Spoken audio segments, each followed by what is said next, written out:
All right, so I'm still working on sort of a Fear the Walking Dead postmortem, looking back at all 8 seasons, or maybe just looking back. Yeah, I don't know. I'm still trying to make it work. Do I look at just the Ian Goldberg, Andrew Chambliss years? Like what? I kind of want to make like the stupidest moments of Fear the Walking Dead, but I worry that that's like a Herculean undertaking that would be too difficult to actually sift through everything. So I don't know, but I'm working on it. But I wanted for now to just talk about this interview with the showrunners in Entertainment Weekly. The interviewer asked them, "What's the craziest idea you had that you didn't use?"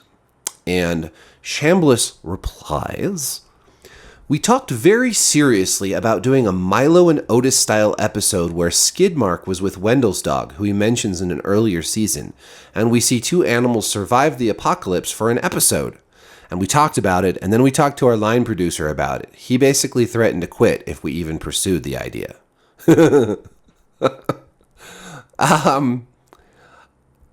A part of me actually wants a Milo and Otis zombie apocalypse like episode or movie or something. That would be a funny or fun. I could see that as like a weird, like, I don't know, maybe even like a Black Mirror episode or something. Like the interviewer replies to this. "Now, they wouldn't have been actually talking like Milo and Otis, right?" To which Goldberg responds, "There might have been a look who's talking style voiceover." So, okay. I kind of wish this had been made because, I mean, is it that much more preposterous than the plane and the beer balloon and the nuclear warheads over Texas? I mean, in a way, yes. An actual episode with a talking cat and dog, like Homeward Bound or Milo and Otis, surviving the apocalypse. I don't know. I kind of wish they'd actually made it because it just would have been so off the hook, ridiculous, and I'm sure it would have been terrible. But it would have been fun to write about and make a video about. And now we just have to imagine it.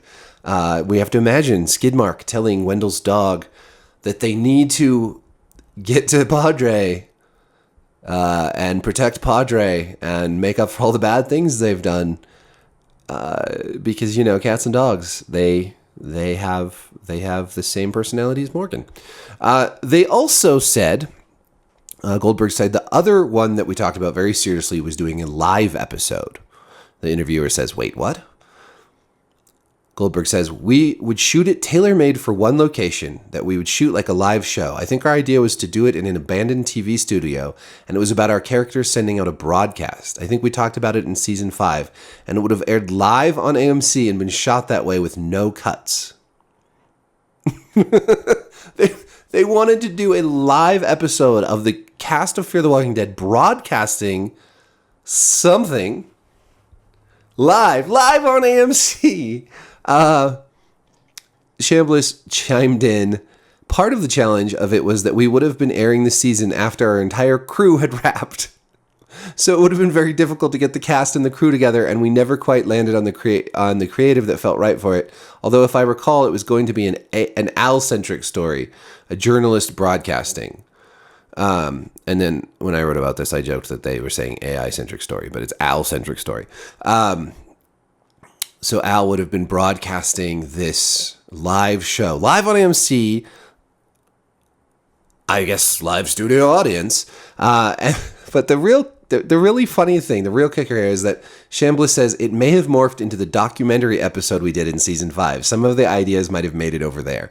So this was how they got to that. I mean, it was more than one episode with the documentary stuff, but you recall in season 5, Morgan and his people made a documentary about helping people, and they had like VCRs and TVs set up in gas stations all over so that people could like walkie-talkie them and be like, "Hey, we need help. We found this video and we found this box of stuff that said, take what you need and leave what you don't. And we just need help over here. You can track us with our walkie-talkies. And then, what's-her-face with the cowboys, I'm just blanking on her name, the chick from The Boys.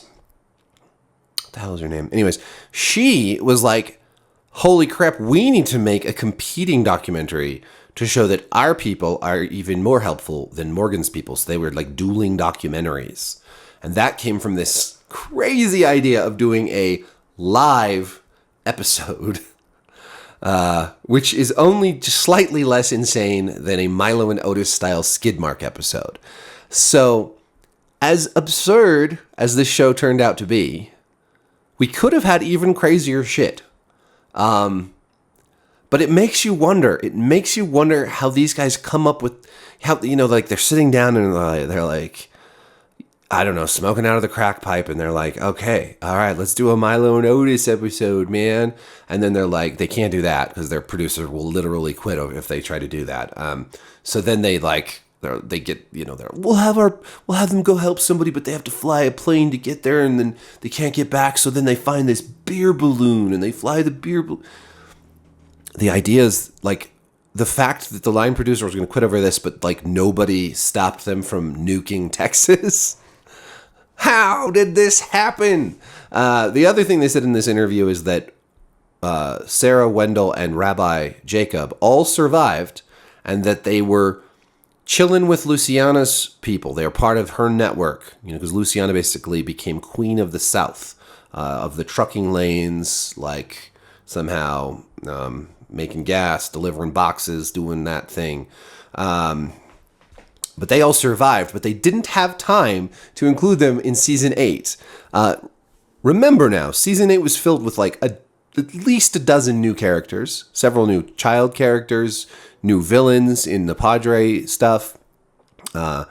Troy was brought back.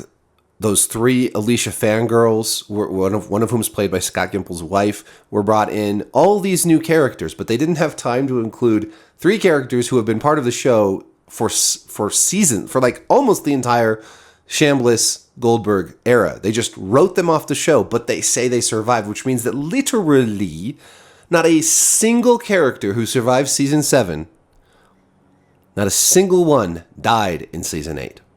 Unless, I guess, you count Dwight and Sherry's kid, Finch,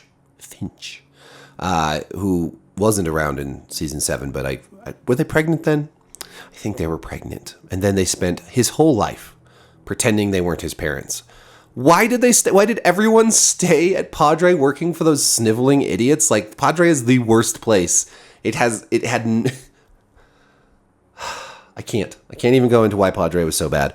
The point here is that even the characters they wrote out of the show, so they didn't have to pay the actors, and so they could replace them with cheap newcomers, even they survived. Everybody survived. Skidmark survived. I think Wendell's dog is like hooking up with one of those Alicia fangirls. Like, I think they are an item. He survived. They all survived. And we didn't get a Milo and Otis episode. We didn't get a live episode, but my goodness, we did get a lot of episodes of that show. We got a lot. They made a lot of episodes. None of them were any good, but they sure made a lot of them. Anyways, okay, that's all I have to say about that. Thank you for watching. Be sure to like and subscribe. Hit the notification bell. I don't know. Leave some comments. I don't know. I don't know what to say about this anymore. I think I'm holding on to it a little bit. I'm having trouble letting go. It's been a big part of my life for 8 years now, and it hasn't been a good part, but it's been an entertaining part. So yeah, I'll have a couple more videos about Fear the Walking Dead before I take it out back and put it to rest. All right, peace.